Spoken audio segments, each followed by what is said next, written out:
Heaven by David Matthew Barnes. Place, the living room and dining room of a farmhouse located in rural town somewhere between Atlanta and Macon. Time, spring, present year.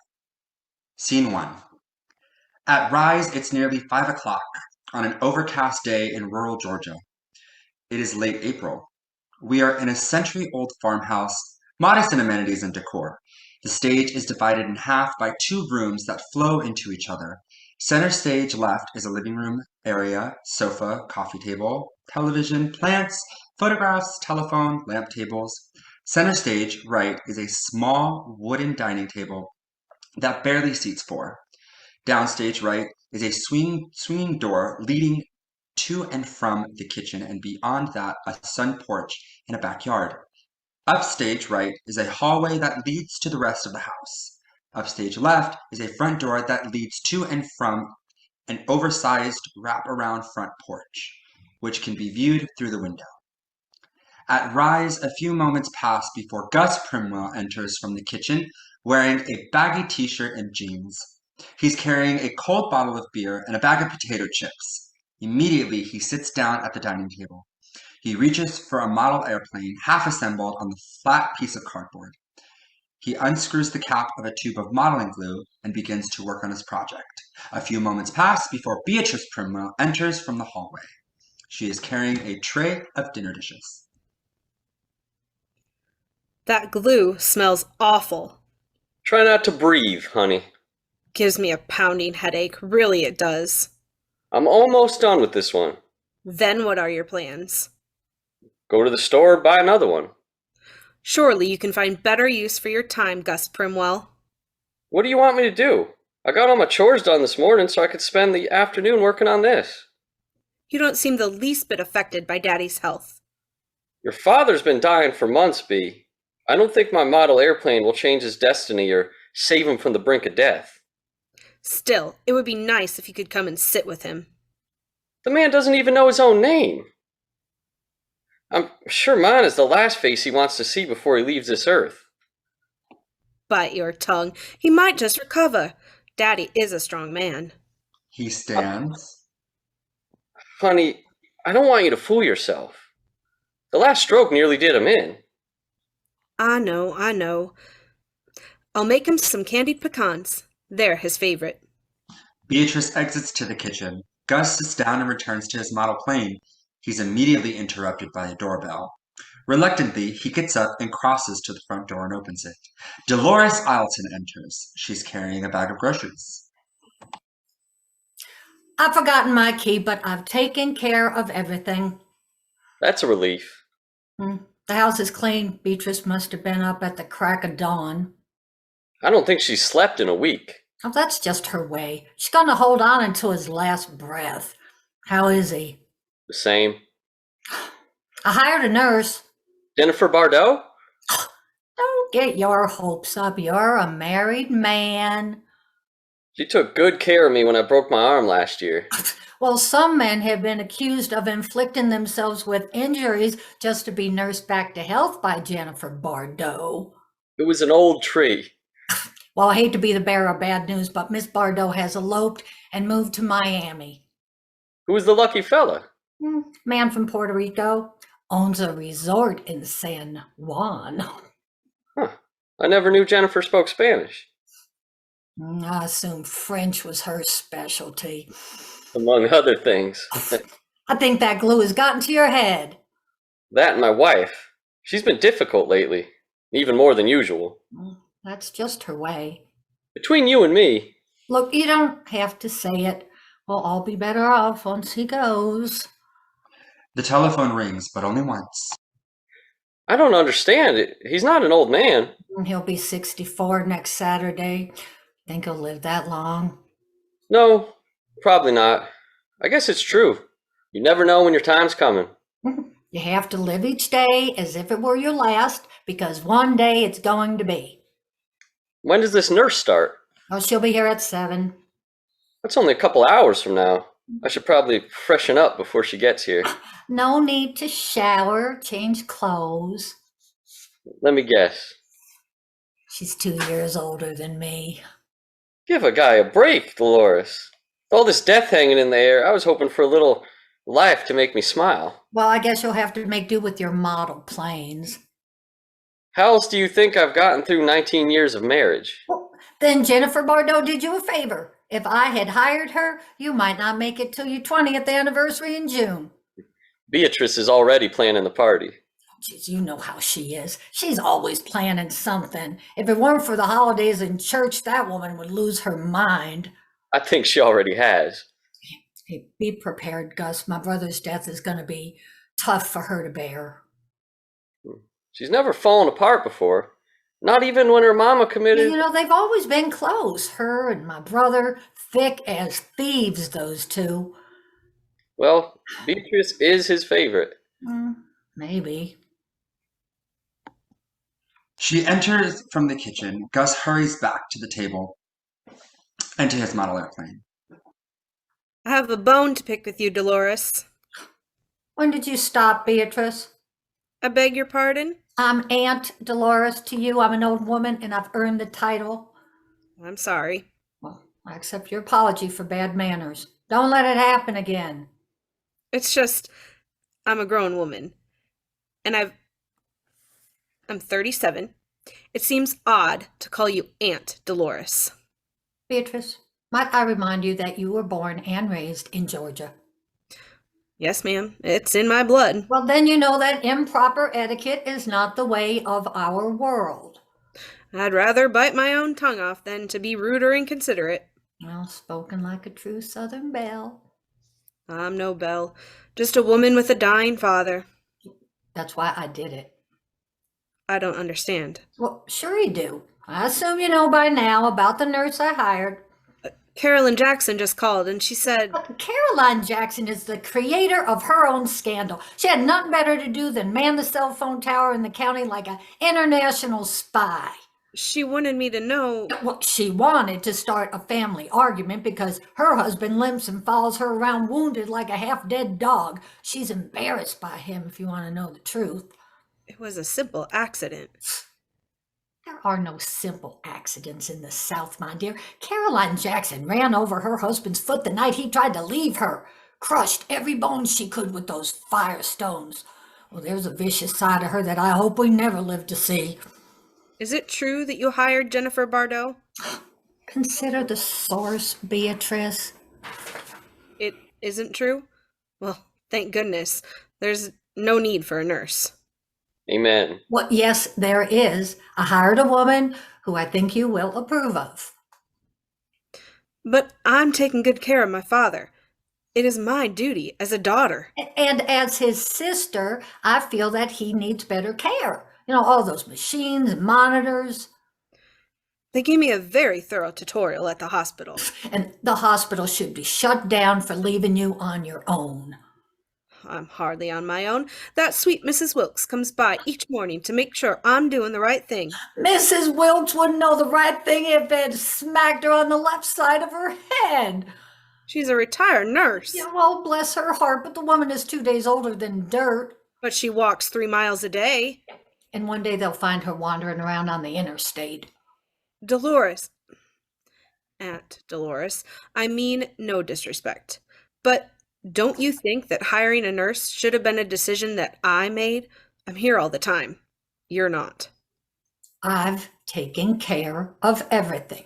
The nurse will be arriving at 7. And if you would like, I can help you straighten up the guest room. She'll be staying here with us? In this house? Yes, until we don't need her. Can you try not to appear anxious for my father today? I'm not anxious. I'm prepared. You make it sound like an exam. Oh, maybe you're right. I am. I am anxious. I'm anxious for you to start living your life again. Easier said than done. Oh, everyone knows how devoted you are to your father. I hate to see him suffer. Well, then let him have proper care. No one knows how to care for him better than I do. I am terribly worried about you, Beatrice. There's no need. Look, I know you love him. He's my father. He's more than that. He's the only man I've ever trusted. No offense, sweetheart. None taken. Aunt Delores, I appreciate your concern and your good intentions, but this is his home. Do you honestly think Daddy would want a stranger looking after him? He's always been a family man. Aside from this farm, we were the most important thing to him in the world. I would never forgive myself if I didn't stay by his side in his hour of need. Now, I realize that it might appear that I'm ignoring my usual duties as a wife, but I assure you I'm not. However, I would expect a certain amount of understanding at this time. I want my father to know how much we all love him. Well, you're overlooking a very key point. The fact I'm not a licensed nurse? No, my dear, the fact that your father is a ruthless man. You're the only person in this world that he has ever shown an ounce of compassion for. I won't allow you to speak of him like that. Has speaking the truth ever been a crime? He was my brother long before he was your father. He cheated my parents out of this farm. He supervised the farm hands with an iron fist. He disapproved of your marriage. He considered Gus to be beneath you. And then he broke your sister's heart when she was only 15 by forbidding her to see the only man she's ever loved. He practically shoved your mother face first into her grave, forcing her to accept the numerous infidelities in cold heart. So do not make that man a saint when there are others around you who are far more deserving of your respect. Don't you ever speak of my father that way again. Now, if you'll excuse me, I need to make candy pecans for a dying man. Beatrice turns to Gus. I'll need you to run to the store for me. I need some brown sugar. Don't get up, Gus. It's in the grocery bag. Beatrice reaches into the grocery bag and retrieves a box of brown sugar. She moves towards the kitchen door, but stops, keeping her back to Delores. Thank you, Aunt Delores. It seems you really have thought of everything. She exits to the kitchen. Don't look so petrified, Gus. You amaze me. It's only words. She needed to hear them. I'm not sure if they'll do her any good.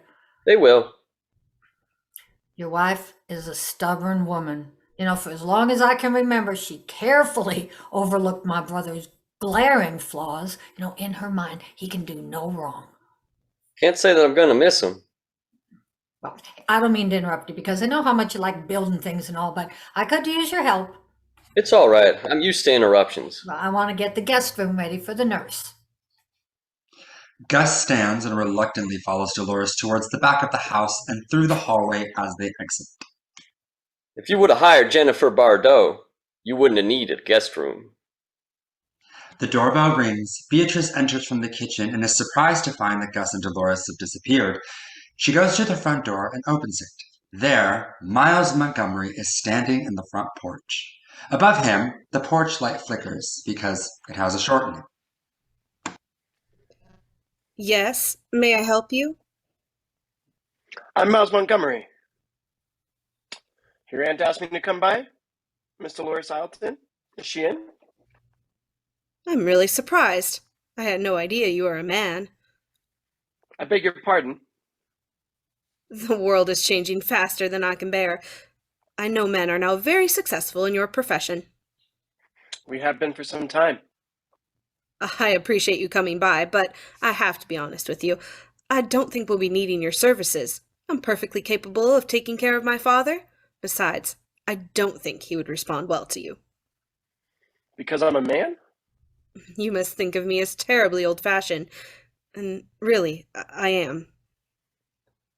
Is this a bad time? No, but I think you're early. We weren't expecting you until 7. Your aunt made the appointment for 6. Is it 6 already? She's a forgetful woman. Please come in. Miles enters and Beatrice closes the front door. Can I offer you some coffee? No, thank you. You look very familiar to me. I was just thinking the same thing. I feel we've met before. Do you work at the hospital? Why would I? No offense, but most nurses work at hospitals. I'm not a nurse. You're not? I'm an attorney. I prepared your father's will about a year ago. Oh, what did you say your name was? Miles Montgomery. Oh, good Lord, Miles. You and I went to high school together. You probably don't recognize me without the overbiting bifocals. My hair was a little different then, too. It was sort of big and fluffy. I'm sorry. I don't really remember. You or your hair. I was easily forgotten then. Believe me, so was I. I don't think anyone had said a single word to me in 4 years. The years have obviously worked in your favor. You're a knockout now, if you don't mind. You're very sweet, and I'm very married. Really. Who did you marry? Gus Primwell? Gus Primwell. Don't take this the wrong way, but I always thought he was odd. Was there something wrong with him? Like, medically, I mean? We're still looking into that. Yeah, I shouldn't have said that. It's a problem of mine. Sometimes the words come out before I have a chance to think them through. Must make your line of work very challenging. I guess. I get a little nervous around beautiful women. You have to stop complimenting me. Really, you do. I'm sorry. It's very insensitive of me, especially at such a difficult time. Your father isn't dead yet. You had mentioned that things have been a bit strained around here. It's to be expected. My father has looked after this farm for his entire life. We're about to lose a good man. It's a shame. Really, it is. Well, fortunately, he was insightful enough to get his affairs in order. When was that? Last year, right after Christmas. Right before the last stroke. He made sure that everything was in his place before his death. I see. I take it by your reaction, you weren't aware of the will. I discover new things about my father every day. They always say we never choose our parents. I wouldn't have it any other way. He's been the perfect father to me. Well, you're the type of woman who deserves only the best. I can tell. If you knew me better, you might not feel that way. Gus Primwell, huh? For 19 years. Our 20th anniversary party will be in June. He's a lucky man. Yes, and I remind him of that fact as often as I can. Let's go sit on the sun porch, shall we? I could fix us some drinks. I'd be fine with just a glass of iced tea. Or lemonade. Both sound good to me, too. I'm suddenly very thirsty. They exit to the kitchen. A few moments pass before Delores and Gus re-enter from the back part of the house. Delores is carrying a small cardboard box. Lord, I'd forgotten all about these pictures. These must be 20 years old. Beatrice must have stashed these things away to forget about them. He's good at that. They sit at the kitchen table. Delores starts to sort through the photographs in the box. Gus resumes to work on his model plane. These sure do bring back memories. Not a lot of good ones either. I don't know why you even bother looking at those things. You can't repeat the past. And no sense living in it either. Well, now, you know I'm not a sentimental woman. Nostalgia is for the weak and empty-hearted. I just like seeing how much we've all changed. You haven't changed that much, Delores. Bless your heart for saying so, Gus Primwell, but I'm an old woman now. Well, looking at old photographs won't make you any younger. Do you ever think about it? Growing old? All the time. I can't wait. I just hope I outlive her. No, I'm talking about how strange life is. You mean just in the South or everywhere? No, I mean in general. Like how much is decided for us before we're even born. Sounds like you've been sniffing too much of this glue. No, Gus, I'm serious. I know no one around here likes to talk about anything deep, but I think about it a lot. All the time, actually. You know what my life would have been like if I would have been born in another place or time or had different parents. Who's to say what kind of woman I'd be now if I'd been brought up somewhere else, like Connecticut or Guam.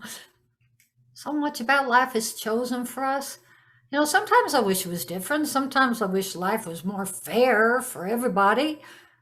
So, why do people get to travel and see the world and drink all day on Sundays? I mean, why not us? I could have been an Olympic figure skater or a zookeeper or even a scientist. Instead, I'm a cranky woman who's getting older by the second, and life is just passing me right on by. I don't even want to look in the mirror anymore, because when I do, it's a big reminder of what's never going to happen. For someone who claims to not be sentimental, you sure sound like a sad story. Well, that's exactly what I am. Yeah, well, you're not the only one. You can take comfort in that. I will. I do. Every single day. Beatrice enters carrying a pitcher of lemonade. She puts it down on the table. It was nice of you to bring us a pitcher of cold lemonade, Bee. But shouldn't you give us some glasses to drink out of? Not exactly sure what to say or do in this very moment. I think Daddy just died sleeping in his lawn chair in the backyard. He isn't breathing anymore. Lights fade. Scene 2. 5 days have passed. Gus and Beatrice are seated at the table. Although his model plane isn't finished, Gus is focusing intently on building a house of cards. Beatrice is reading through the stack of legal papers. She is still dressed in the funeral attire from the funeral she attended earlier that day. Gus is not. It's night. It's almost 9 o'clock. Well, aren't you going to ask? Did she make it on time? With only seconds to spare. Told you she'd be there. You haven't seen her in 7 years. You'll forgive me if I didn't take comfort in your belief in my little sister. I think you're too hard on her, honey. Well, someone has to be. Aren't you the least bit interested? I'm sure she'll be coming by soon, even though it is late. She stayed after to speak to the lawyer, that Miles Montgomery. He sure is a professional. Nice man. I feel bad for him, having to deal with her and all her anxieties. But my sister is not the topic of the hour. You're right. She's been the topic of the last 19 years, since the day I married you. Don't give her any attention, Gus. When she gets here, I mean it. She thrives on it. She always has. And you're the quiet, shy one in the family? I'm the one who always gets stuck cleaning up everybody else's messes. It was a funeral, honey, not a bar fight. A funeral I will never forgive you for. Have you any idea how embarrassed I was to not be there with my husband? Will be the talk of the town because of Carolyn Jackson. I don't think I can show my face in church on Sunday. I just didn't feel right about going. Lately, it seems like you don't feel right about doing much. He was your father, not mine. You wouldn't be half the man you are today without Daddy. I didn't have any other choice. Neither did I. You really aren't going to ask me? What is this about? Beatrice moves to him and thrusts the papers in his face. His house of cards collapses. This! Just tell me. I don't want to read all that. The farm, the land, the house. I assume your father left it to you since you're the oldest. Well, you're wrong. What are you talking about? I met with Miles this morning. Of course, my sister didn't show up. Her plane must have been late. That's what she said. I don't understand what I'm reading. Open your eyes, Gus. We got nothing. Nothing? Some stocks and bonds that Daddy has sitting in the bank in Mississippi. You love Mississippi. He probably gambled away my inheritance in Gulfport or Biloxi. Look, read it with your own eyes. This is what he left us. Some cash, some stocks, some bonds, a filthy gin mill in the county condemned 50 years ago. I've nearly broken my back running this place since Mama died, and this is the thanks he gives me. God-awful gin mill. It's an awful lot of money, Bee. We could do a lot of nice things with it. I can get a clarinet, go play a few songs in New Orleans. I think he was very generous to us. Why don't you build yourself a brain with those cards while I figure out what we're gonna do? About what? These papers from the lawyer look pretty official to me, honey. You don't know the half of it. And you're not getting a clarinet. What am I being punished for now? I'm the one who stayed here. I'm the one who didn't go to college. I didn't need any children because I married one. Honey, I know you're upset about the funeral and the farm, but can you go a little easy on me today? Just because I didn't go to the funeral doesn't mean I'm not affected by your daddy dying. He thought you were a joke, Gus. He told me so himself. He said you need to grow up and be a man. Gus stands and he hovers over Beatrice, ready to strike. I am a man. If I weren't, I'd strike you down like lightning right now. Go ahead, then. He backs down. He wanted you to be a farmer. So it's my fault he didn't give us the farm? I like working at the hardware store. Maybe if you'd have taken a bigger interest. You had his beck and call like you were? My daddy loved me. Then why don't you seem sad about putting him in the ground today? My heart is broken, Gus. That's the God's honest truth. Gus returns to his cards. That's a relief. I suspected I married a woman without one. Beatrice stands. I need you to help me fix supper. And can you fix that damn porch light once and for all? Someone could have a seizure with all that flickering. We can go out. We can fight in public. Give him a real show and a lot to talk about. I remind you we have company coming. We'll invite your sister to join us. She can referee. Someone else is on their way. That's what Miles said. Daddy left real special instructions that someone else was supposed to be invited to come to the house after the funeral. Ooh. If I knew, Gus, I would tell you. They're probably some long-lost relative expecting a handout. Still, I want to do the right thing and fix supper. The world could be destroyed by a meteorite and you'd still want to prepare a 7-course spread. I enjoy cooking for others. It reminds me of when Mama was still alive and we'd have those wonderful family suppers on Sunday. I remember. Only they weren't so wonderful as I recall. Things sure were different when Mama was here. You have no idea what it's like to lose your best friend. Hard to believe it's been 7 years. Why are you so sentimental? Your mother couldn't wait to get out of here, especially after what your father put her through. She was happy to go. Death was a relief for her. You shut your mouth or I'll slice your tongue off, Gus Primwell. I swear to the Almighty God I will. Outside, the porch light flickers. Kimberly Isleton enters through the front door carrying a purse and an overnight bag. Wow. Still looks the same. Smells the same too. Like a place that's been closed up too long. A living museum. Thought maybe you got lost. Forgot how to find your way here. The roads haven't changed either. A few new stores, a post office, more headstones in the graveyard. Doesn't look like you'll be staying long. Long enough. Gus Primwell, you're still as handsome as ever. Gus stands and his newly built house of cards collapses. Good to see you, Kimmy. I see you haven't left my sister yet. Ain't for lack of trying. The funeral was beautiful, Beatrice. Daddy would have been real touched by all that you did. Truthfully, I thought you would have been here last week. Seems like you did just fine without me. I reckon we managed.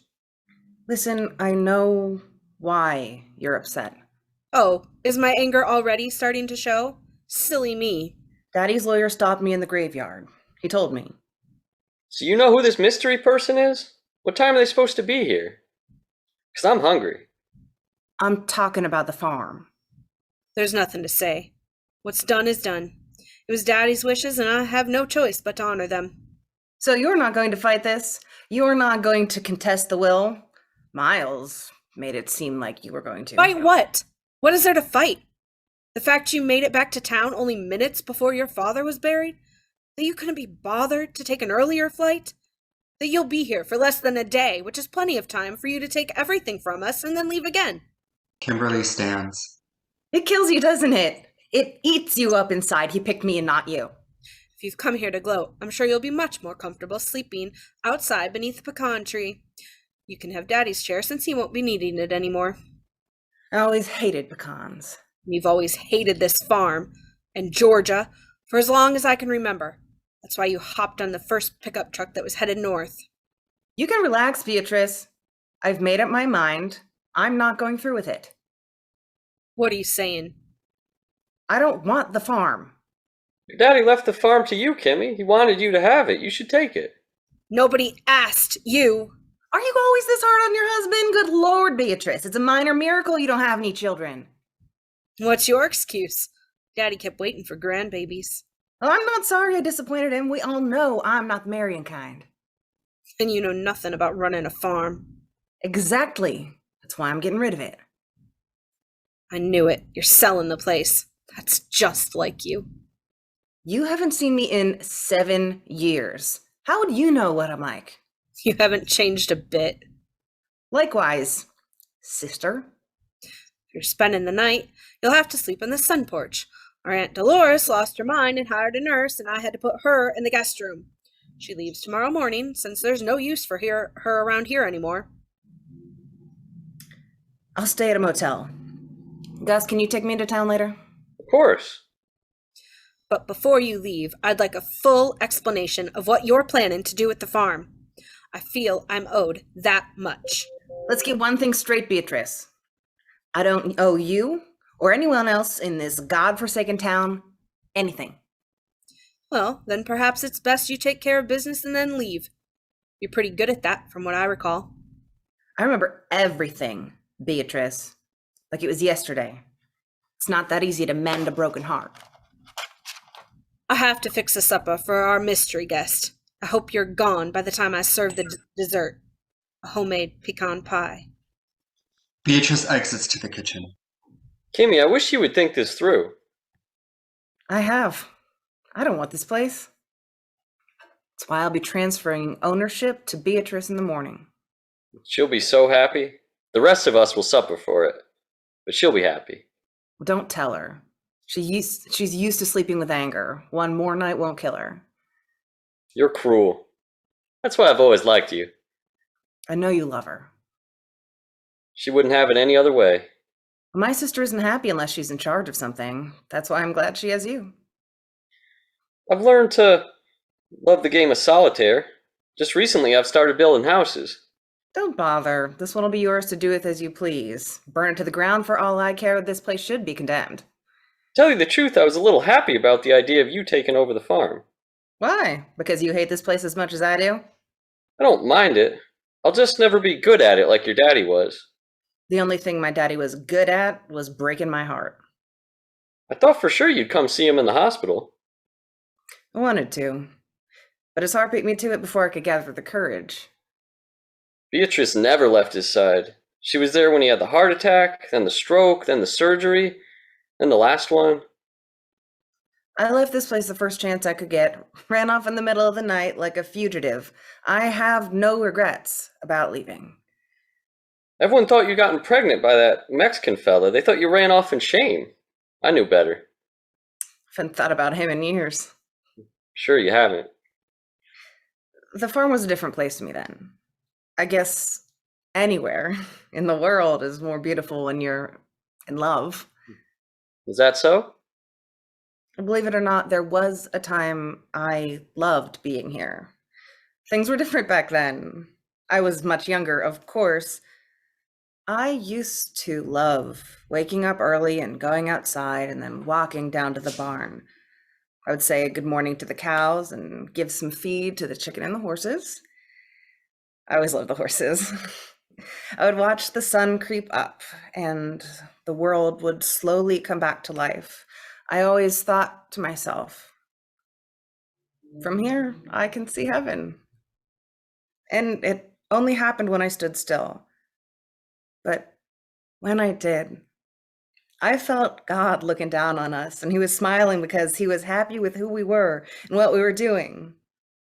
But then things changed. I met a boy. Mama died. Beatrice became her wretched self. And Daddy, he wanted nothing to do with any of us. It's so strange that Daddy's heart gave out. I always imagined it would be a hunting accident or a tractor, not his heart. Maybe you missed your mama a lot. No, he had Beatrice to keep him company. And those two were spawned by the same mean-mouthed demon. Probably why she assumed he would leave her the farm. It was a business decision. Gus, it wasn't a decision he made out of love or sentiment. He wasn't trying to send me an apology from the grave. He knew I had left this place behind for a better life. I worked and paid my way through college. I got the degree and the great job. I left all of this in the name of success. He knew I was smart. I know about taxes and investments and loans. I know how to budget and finance and itemize. That's why he left me the farm. When I was at the graveyard and Daddy's lawyer told me the news, for a moment, I felt close to Daddy. I understood him, his strategy. This farm meant the world to him. He knew that I would make the best decisions in his absence. Not that Beatrice isn't capable of doing this on her own. Daddy just figured she would make choices of the heart, and I wouldn't. My heart was broken before I even left this place. Sad to say, it never has healed. Maybe Daddy thought I didn't even have a heart anymore. Maybe he didn't realize it until Mama died. And when he felt lonely, he knew how I felt back then. How I still feel sometimes. It's strange, Kimmy. I always figured you left this place because you hated it. I never realized you were just trying to run away from sadness. Well, I ran all the way to Chicago. And you have a good life there? The best. A framed photograph catches Kimberly's eye. She goes to it and picks it up. Lord, would you look at this? It's me and Bea in those god-awful beauty pageant dresses Mama made for us. She was always signing us up for those things. Look at Bea. She looks hateful and spiteful even then. Might be the big glasses and the big teeth. She doesn't look like any beauty queen I've ever seen. Hell, she's no Jennifer Bardot, that's for sure. My sister has changed for the better. Me, not so much. What are you talking about? You look great. You always do. You're sweet for saying it. I wish you were staying for longer than a day. Whatever for. It's more interesting when you're here. Well, that might be the case, but I have a lot waiting for me back in Chicago. Like a man? No, not so much. Mostly work stuff. You work a lot of hours? Around the clock. Guess I'm going to freshen up, and then I'll be ready for that ride into town. I'm real tired. Kimberly exits to the back of the house down the hallway. Gus returns to his cards. A few moments pass, during which he is able to construct an elaborate house of cards. Beatrice enters from the kitchen, and once again, the cards collapse. The least you can do is help me in the kitchen. I wasn't planning on it. Make sure you wash your hands first. Those old cards are filthy. Gus stands. You know, I've been thinking. Maybe we should have done it. Done what? When you wanted to leave me last summer, maybe we shouldn't have gotten divorced, like you wanted us to. Gus, I am about to lose everything my parents worked for. This farm has been in our family for 5 generations. I don't think this is the right time to talk about our marriage. Gus stands and wipes the cards off of the table. Well, when is the right time? Will you not shout at me, please? My sister will hear you. I'm shouting because you never hear me, damn it! Good Lord. All I did was ask you to help me fix supper, and then you go and lose your mind. There is a knock at the front door. But I guess it's too late for that now, isn't it? You're right. It's too late. He exits to the kitchen, but quickly re-enters the room. Tell Kimmy I'll be in the truck waiting for her. He exits again. There is another knock at the door.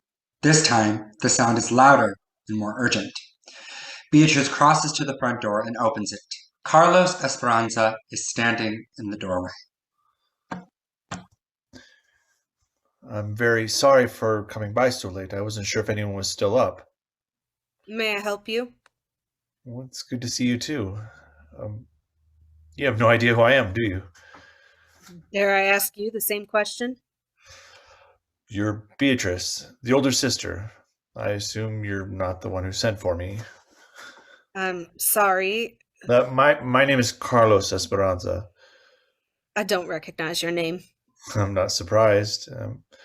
But it'll come back to you. I knew your sister. It's been about 20 years. I know who you are. It's a shame to see what's happened to this place. What do you mean? Well, it doesn't look the same. Sure it does. Is Kimberly here? May I see her? I've waited a long time to see her again. What business do you have with my sister? Unfinished business? That's what I would call it. I missed the funeral. You missed a lot. I'm sorry for your loss. Really, I am. My mother passed away 5 years ago. Sorry to hear that. She was a hard-working woman, from what I recall. What is it that you recall, Beatrice? It was a long time ago. There's no sense in living in the past, or bringing up long-forgotten memories. Do you remember my father? Are you curious about him? Do you miss him? No, I can't say that I do. Well, after my mother died, he returned to Mexico. He lives there, alone in Campeche. And you? What have you done with your life? I'm the CFO of a mortgage company in St. Augustine. Who would have ever imagined? I remember we didn't think much of you back then. Your sister did. We were very much in love. I mean, of course, you knew that.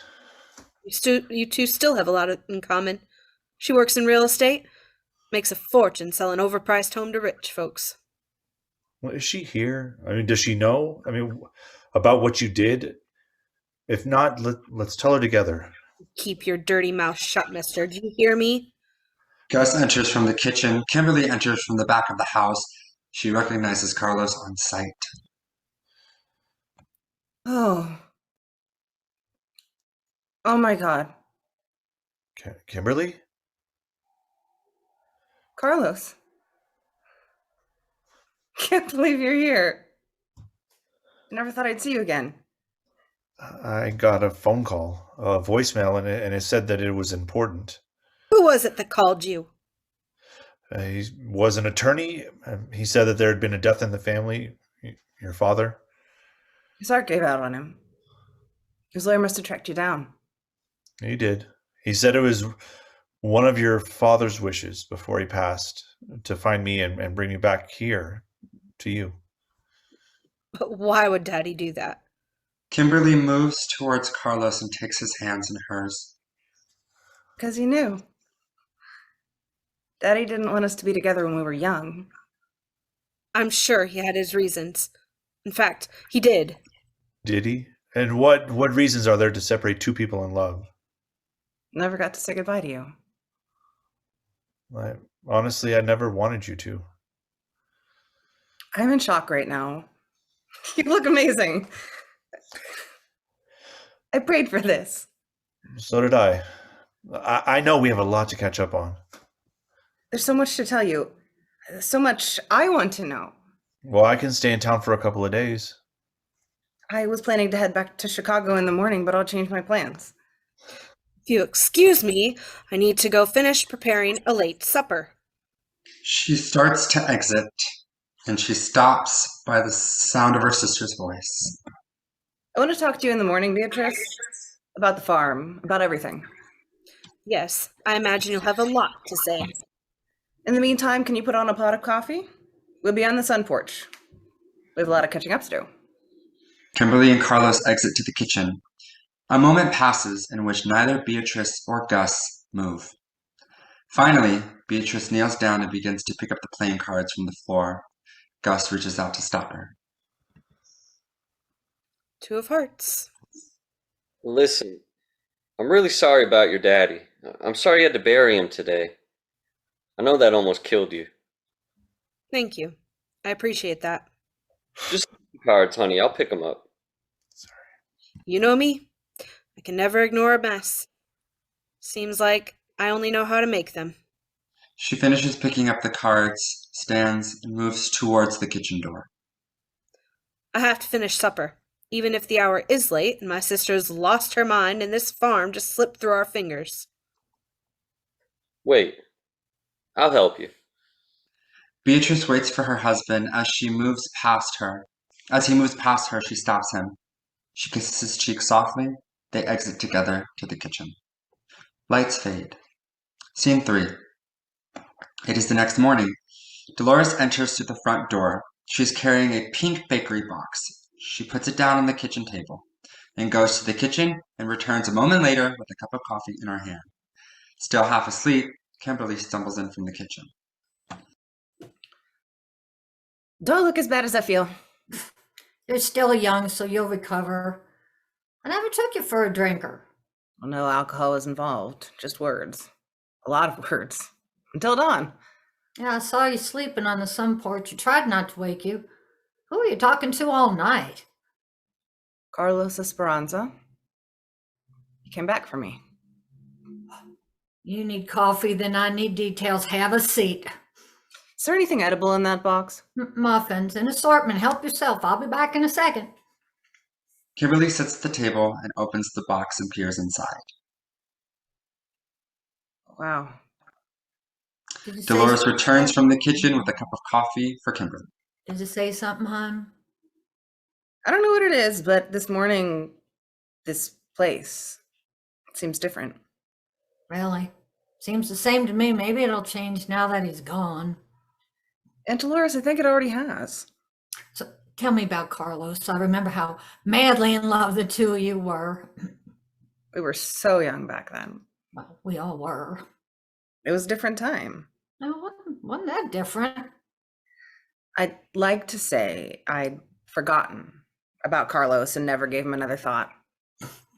That's impossible. I remember how broken-hearted you were. You used to sit in your room crying and listening to that Roseanne Cash song over and over. 7-year ache. I still am. I still do. A lot of time has passed, Kimberly. I'm sure he's changed. Oh, he has. We both have. I mean, of course, we're still the same people, but now we're so much more. You know, I just don't want you getting any crazy ideas that the two of you can pick up where you left off. No, I realize when it comes down to it, none of this is any of my business or concern, but, when has that ever stopped me from offering my opinion? Oh, never, as I recall. Are you surprised he showed up? I'm surprised Daddy set this up. I'm not. You're not? No, not a bit. Your father didn't have an issue with Carlos back then. Yes, he did. He sent him away. Beatrice told me. I remember it like it was yesterday. Well, what exactly did Beatrice tell you? That Daddy didn't want us to be together anymore because he thought we were too young and because... And because Carlos wasn't white? Yes, that's what she said. I told her Daddy wasn't a racist. Well, he was, but that's besides the point. Go on. Then it happened. I woke up one morning and she said Carlos was gone, that I would never see him again, that Daddy had fired his family and sent them away. I begged for a chance to say goodbye. That's not exactly how I remember it. Beatrice enters from the back of the house. She passes by both women without acknowledging them and enters the kitchen. I don't know why she has to be so rude. Oh, it's just her way. It always has been. I know she's always been bitter. I just can't figure out why. I mean, she has a wonderful husband and she's kept herself busy fussing over Daddy for years. And before that, she loved to drive Mama crazy. Well, your sister isn't happy unless she's unhappy about something. And the rest of us have to suffer for it. What's all this stuff? Oh, I've been going through the closet in the guest room. Found a bunch of old stuff in there. That was Bee's old room. She probably stashed a bunch of stuff in there she didn't want anyone else to see. If you find her diary, let me know. I think reading the Bible from end to end would be more exciting than her diary. Beatrice re-enters from the kitchen with a cup of coffee in hand. What are you two conspiring about so early in the morning? Good morning to you, too. I brought muffins. Have one. It might do you some good. Who's been going through my things? These are old family photos. They hardly belong to just you. Well, you found them in my old room, didn't you? Well, I found them. They were in the guest room. Maybe you can take them with you when you leave. Leave? And where am I going? I have a few ideas, but as a Christian woman, I cannot say them. Since when? And don't give me any of that Christian woman nonsense. You haven't stepped foot in a church in 20 years. Well, that doesn't mean I don't pray. And as for you leaving, I figure since Kimberly owns this place now and is planning on selling it, you might start packing. You can start with these old photos that no one really wants to look at anyways.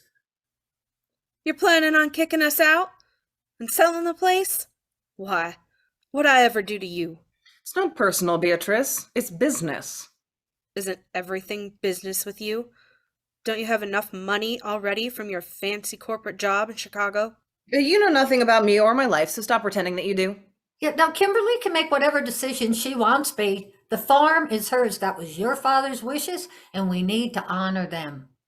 What about my wishes? What about the years I spent taking care of this place and Mama and Daddy? Don't those count for something? I don't get a say in any of this? You two just love it, don't you?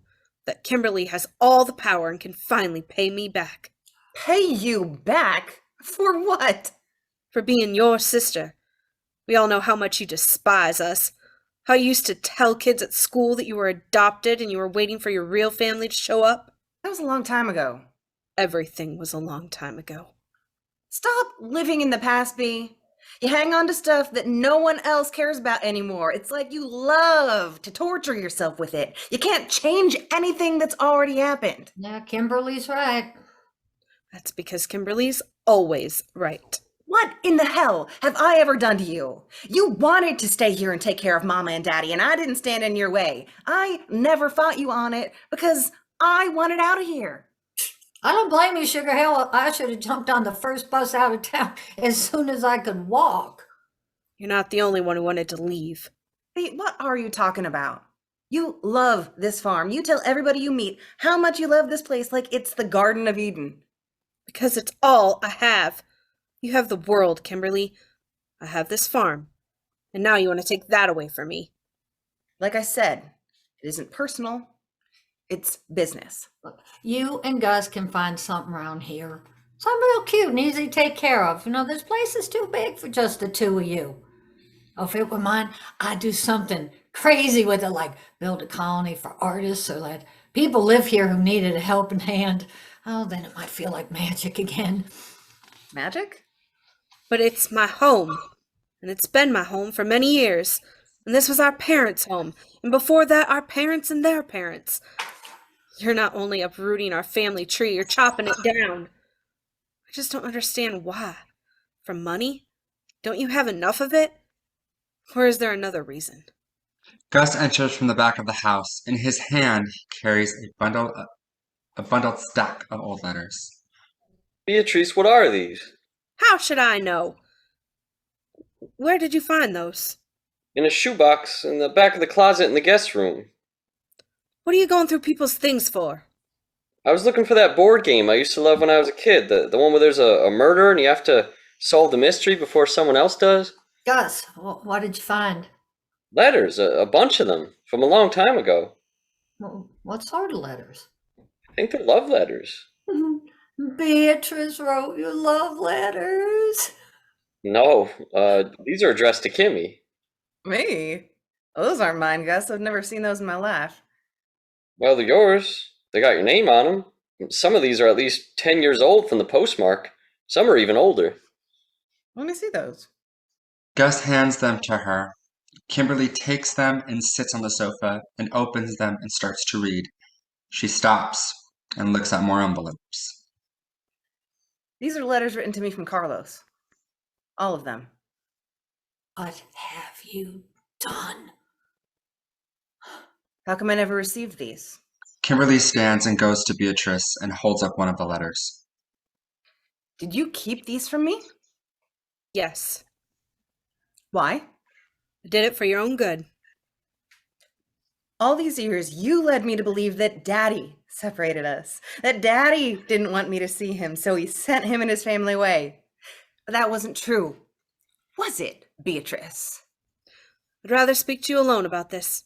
In private, please. Well, that's too damn bad. You owe me and everyone in this room an explanation. Yes, she does. I made a decision a long time ago. And you told no one about it, Beatrice? How could you do something like this? You know, you purposefully kept these letters from Kimmy? Why? I can't say. Kimberly holds up a specific letter that she's been reading. I think I know why. You don't know anything. I know enough. Is this true? He had no right telling you those things. They were private, personal matters. I had those letters because I was ashamed. Ashamed about what? About what happened that summer. About what I let happen. That's not the only reason you cut these letters from me. It can't be. I didn't want you to have them. Because I didn't want you to be happy. Gus, will you be so kind to drive me into town? I'll be happy to, Kimmy. I don't think I can stand here for another minute, because if I do, there will be another death in this family. Gus picks up his car keys from the kitchen table. There he stops for a moment. He picks up one of the old photographs and looks at it. Past is a tricky thing. The way we remember people, places, things we were told, things we were led to believe. Gus puts the photograph down. Kimberly leaves and goes outside and sits on the front porch waiting for Gus. She's taken all of the letters with her. Gus moves slow and wounded. He passes by Beatrice without acknowledging her. He opens the front door and steps outside.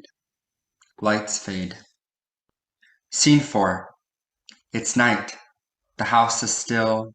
The porch light flickers, fighting to stay alive. A moment passes before Kimberly enters from the back of the house. She's carrying her overnight bag and moves quickly, prepared to leave. She opens the front door and is surprised to see Carlos standing on the porch. He steps inside. I waited for you. I thought we were meeting at the truck stop on the highway. 3 cups of coffee and a slice of pecan pie. You didn't show. I had to come back here. I forgot my bag. I needed it, and then I was coming to you. Is that the truth? Yes? No? I saw Gus. He's waiting for me outside. Was he bringing you to me, or was he driving you to the airport? Carlos, I don't know what to say.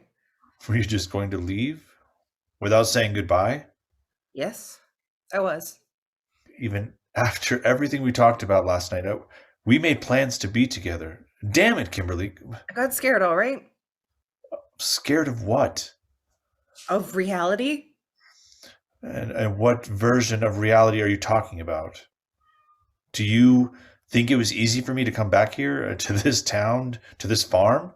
No, I don't. I remember the way your father used to look at me and my family when we worked for him. I hated it. And I'll never forget the expression on his face, in his eyes. Like he was so much better than us. I swore I'd never let anyone stare at me like that again. So I made a promise to myself to become the better person. And I did. You were the better person even back then, Carlos. We've been apart for so long. Too long? Maybe? I don't know. You got cold feet? I got overwhelmed. I love you. Do you? Or do you love the idea of me? Probably a little bit of both. I hate what happened to us, Carlos. We never should have been separated. Well, this was your sister's fault. It wasn't our choice. Your father just went along with what she wanted. My heart has been broken ever since. And so is mine. Don't you see? Your father brought us together. He knew what your sister did and he tried to fix it. For you. For us. Are you sure we can be fixed? What if too much time has passed? And what if it hasn't? You and me, we belong together. I've known that since the first day I laid eyes on you. From the first moment you said my name, I've never doubted it. Not once. Being apart from you only made me want you more. Well, I'm not exactly hard to find.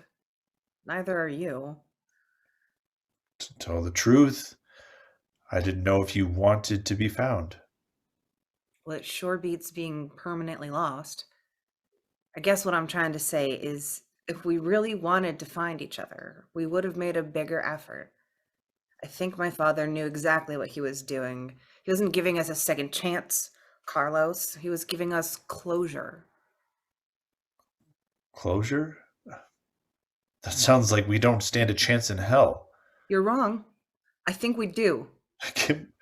I'm so confused. I mean, you're talking in circles. I come back here because of a cryptic message I get from a lawyer, and we finally see each other again, and we make plans to run away together, and then you stand me up. And then I get here and I find you sneaking off like I'm something that you need to escape from. I was planning to call you as soon as I got back to Chicago. To say what? To ask you if we can start again. But this time as adults. How?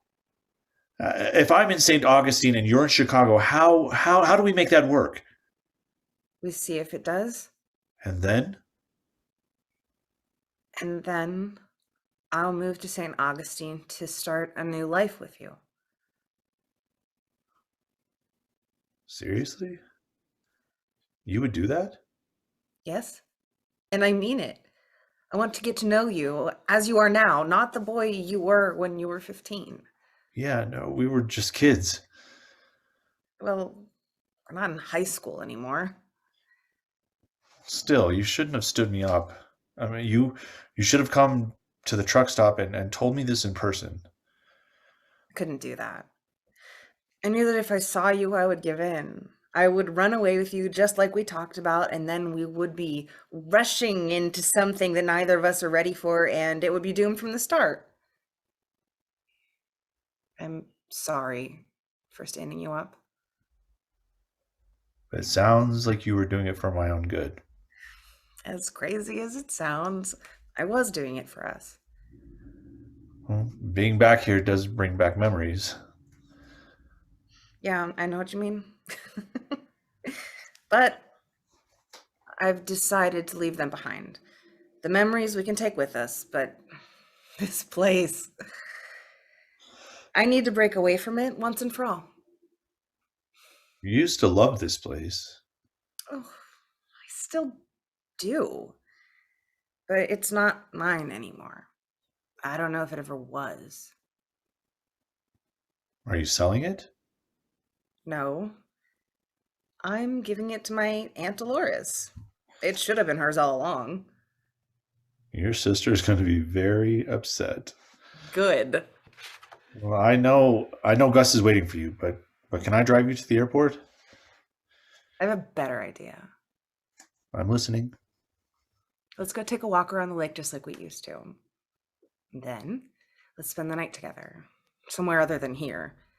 And then, in the morning, we can have breakfast and then say our goodbyes. For now. For now. I like that. Yeah, I figured you would. They embrace.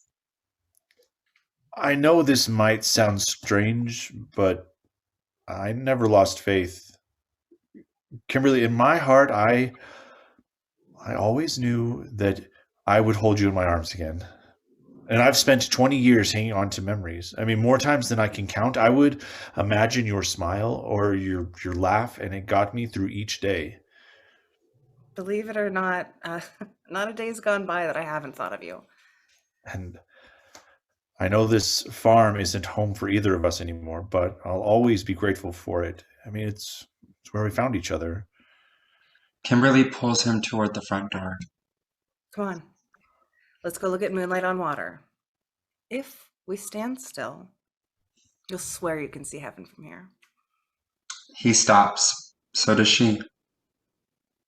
I already do. They exit. Lights fade. Scene 5. An hour has passed. Beatrice stands in the center of the room with a cup of coffee in her hand, contemplating. There's a knock at the front door. Beatrice goes to the door and opens it. Miles is standing on the front porch and is carrying a folder of documents. He steps inside. As he does, the porch light flickers. Miles, what brings you by at this late hour? Your sister. Is she here? No, it's just me. Home alone for once. What do you need Kimberly for? She asked me to put some paperwork together for her. I need her signature. I have no idea where she is. I don't know where everyone has gone. Should I call her? If it's important, then yes. Is it important? Would I be here this late if it weren't? Still, it's nice to see you. It's always nice to see you, Beatrice. He reaches into his pocket for his cell phone. Stop. He does. Beatrice puts down her cup of coffee. Look at me again. He does. I never want to forget your eyes. They say so much. My eyes. Every woman wants to feel desirable. You look at me with desire. I can't help it. Beatrice moves closer to him. She takes the folder of paperwork from him and puts it down. Do you desire me, Miles? Yes. Even though I'm married? I don't care. And I should. No one has looked at me the way that you do. Not in a very long time. Not even your husband? No, not even him. But you're a beautiful woman. I'm not. I've done terrible things to my own family. Now, who hasn't? I did something out of jealousy, spite. You're human. I once loved someone very much, but we couldn't be together. Was he married? Yes. As a matter of fact, he was. But his wife is dead now. He's in Mexico. Have you ever been there? What would you do if I tried to kiss you? Would you let me? In response, Beatrice kisses him. She grabs Miles and pulls him onto the kitchen table. She swipes everything off of it. He lifts her on the table, and they begin kissing passionately. Beatrice leans back, pulling Miles on top of her. In the heat of the moment, neither of them are aware when Gus walks in from the kitchen. He's carrying a book in one hand and his car keys in the other. He stops in his tracks, watching.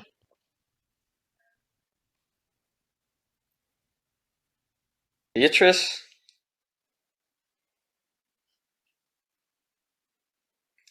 I'm back. I got you that Spanish dictionary you asked for. Gus moves and puts the book down on the coffee table. Gus. Gus looks at the items on the ground around the kitchen table.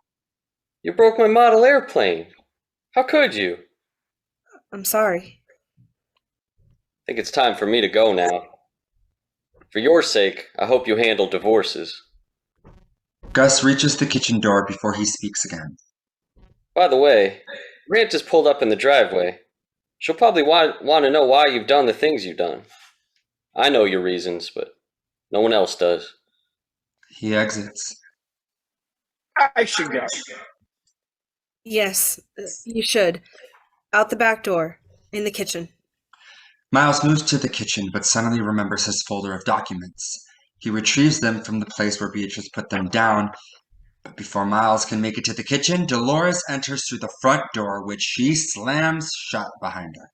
You have got some nerve. I was just leaving. Oh, you stay right where you are, mister. If you're lucky, you might hear the truth for once, even if you are a lawyer. I have nothing to say to you, Aunt Delores. Oh, the hell you don't.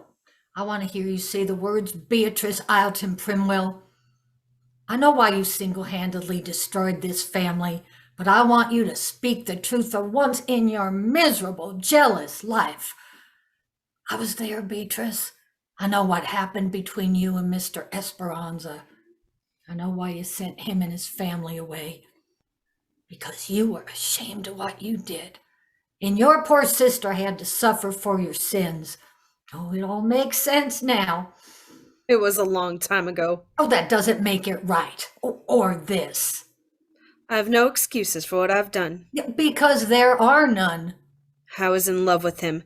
I was only 18. I didn't know any better. He was a married man. He worked for our family.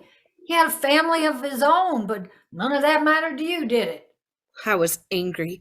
I was crazy angry because Kimberly and Carlos had what I couldn't. So you did everything you could to drive them apart. If you couldn't be happy, well, then screw everyone else. God, you haven't changed one bit, Missy. It was more than that. I wanted to leave with him and never come back. Well, why didn't you?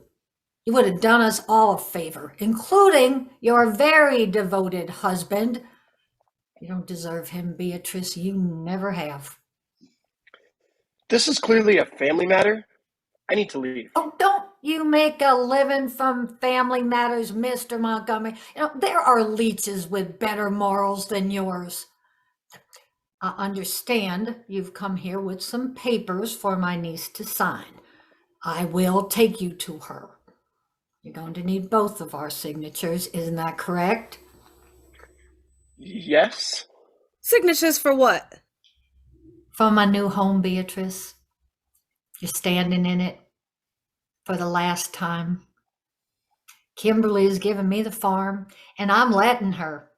After all, it's been in my family for many generations. Yeah, 24 hours to find another place to live. You and I are going to have a serious conversation, young man. I know your mother. She would expect better than this from you. Yes, ma'am. I can't apologize enough. Oh, yes, you can. Delores and Miles exit together through the front door. Defeated, Beatrice exits to the back of the house, down the hallway. There's a short passage of time. Beatrice re-enters the room. She's wearing a coat and carrying 2 suitcases and a purse. She stops and puts the suitcases down and reaches to the floor to pick up the broken model airplane, holding it up. She moves it as if imagining it were in flight. Finally, she puts the plane on the kitchen table. Something across the room catches her eyes. She goes to the coffee table and picks up the Spanish dictionary. She tucks it under her arm and picks up her suitcases again. Without looking back, she walks out the front door, closing it gently behind her. As she steps out into the night, the porch light flickers one last time before it finally dies. Lights fade to black. Curtain.